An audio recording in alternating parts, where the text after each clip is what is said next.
Viribus Chubby 2 fat tire e-bike. Let's break it down.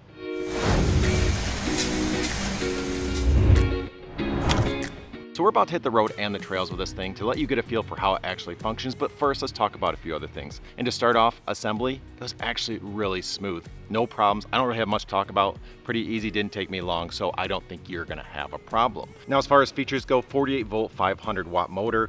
The battery is a 468 watt hour. Small display. They say the throttle only range is 20 miles. We'll test that. They report that the pedal assist range is 25 to 50 miles, and then it does have 26x4 puncture resistance tires. I'm not gonna test that. Mechanical disc brakes and a 3x7 gear selector by Shimano. So we'll get this thing on the road and you can decide if this is a good value for you, if you'd like to look in other directions, but for the price, you do get quite a bit here. So onto the road test here, and hear me out because it's gonna sound like I'm kind of ripping this bike apart and I think it's not very good, but that's really not the case. I just wanna make sure you know exactly what you're about to get into, like I had already said. Now, the handlebars, you know, the grips here, they're narrow, they're kind of hard. They're not the most comfortable thing in the world. So doing 30, 40 miles on this e-bike, you know, you might want to replace these, but it works. It's not that bad. I'm just comparing to really nice options. There are some plasticky things that I'm not the hugest fan of, but again, for the price it's at, that's kind of what you're gonna get. The screen right there, I can't really see what it says at this angle where I'm at. Maybe somewhat because I'm taller, but it's not the best screen in the world. So there are things I notice.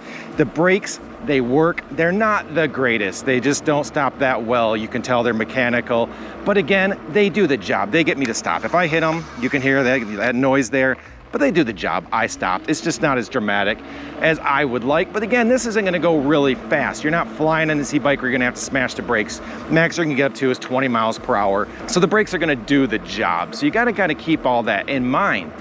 And that's my negatives. That's what I've noticed to this point. But again, $800, and at the $800, I am getting a bike that under me feels very good. It feels very controllable. It's a very typical fat tire e-bike experience, and it also kind of resembles just a normal bike experience.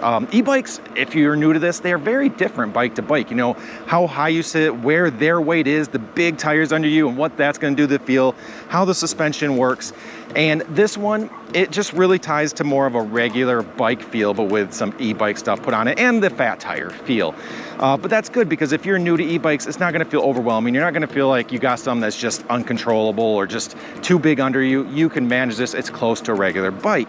And with that, everything that's going on here, I can do and I can enjoy. I can have that typical bike experience with the e-bike functionality that enhances the experience. The pedal assist seems to work really good. The gears do shift good. I did notice that it has the ability to kind of go off the chain a little bit. You have to be careful when you're shifting this one. So you could tell it's just a little different quality there, but I was able to just adjust it back a little bit and it got right back to where it was supposed to be. So not a huge deal. So a couple ways of riding this. There is the pedal assist mode, which means you're gonna have the e-bike support you, but you're gonna still pedal, and you have the 21 speeds to go with that. And it's gonna be able to change. It's gonna be able to do all the things like a regular bike would with 21 gears, but the e-bike's gonna support you, and that all works great. So again, for an $800 price, you're getting a lot of functionality there.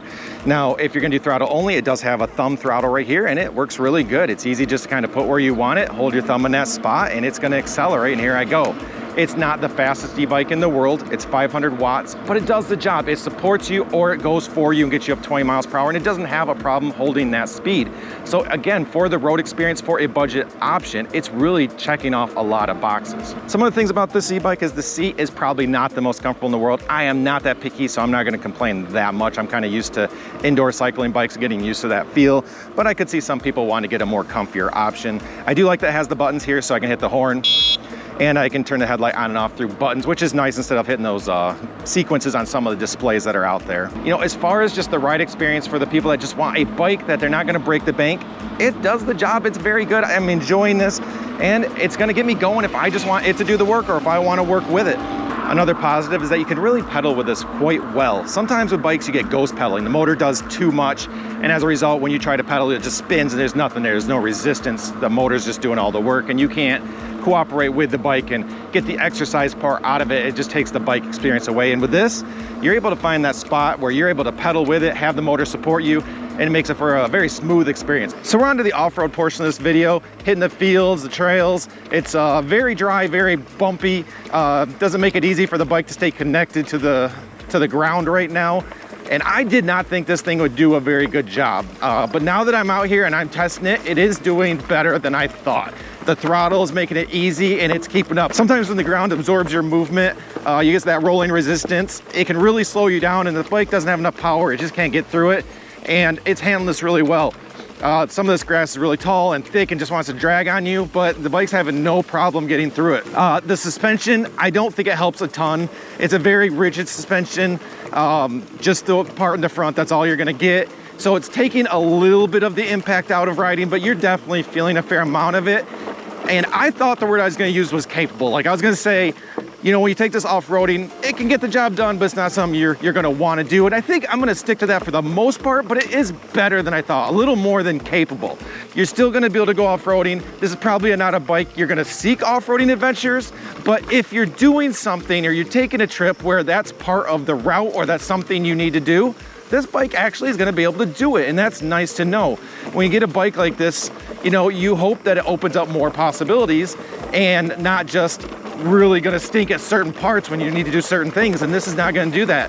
These fat tires, a little bit of suspension, being taller, I do feel like I'm sitting up a little bit higher, which I like when you're doing the off-roading stuff. I don't like when I'm too low to the ground. I'm kind of giving it my stamp of approval. There are obviously gonna be bikes that handle this way better, but if you get stuck in a situation where you need to go off-roading, you're not gonna be thinking you're in big trouble. You're gonna know like, hey, I can get through it. It might not be the most comfortable trip I've ever taken, but I am more than capable of getting through it. I have more than enough power to do it. Those wheels are gonna be able to march through a lot of stuff. So yeah, stamp of approval. I'm pretty happy with it. So let me wrap this video up with a few things I have not covered. First, I'm a liar. I did not get to doing the range test, so I will do that. Subscribe, and I'll put a short out there and let you know exactly the range you're gonna get on this bike. But everything else, when I first ride this bike, it does feel a little bit like a budget bike. There are rattles, there's some cheap plastic parts, there are just comfort things. This is a bike, I will say that if you were gonna do a really long ride, I think you'd get a little sore and you might wanna get a different seat, and then it'd be a lot better, but I definitely noticed riding this around. I definitely got a little sore, and I'm used to that stuff, so that does say something. But then I also remind myself of the price, and you're getting a lot of bike for that price. It has those huge tires it has to move, and it can do it. It feels strongly built. The frame does not feel weak. So the overall bike functionality and the e-bike part of it component on top of that and how it works together, I am quite happy. And for the price, when you factor that in, I really think you're getting a pretty good deal. So all things considered, I'm liking this bike for the price point. Now I do have a free link in the description, so please use that if you don't mind supporting the channel. Helps us a lot and keeps these reviews coming. If you're curious about the next review coming up, check out that bad boy on the screen right now. But until next time, have a great one, and I'll catch you around.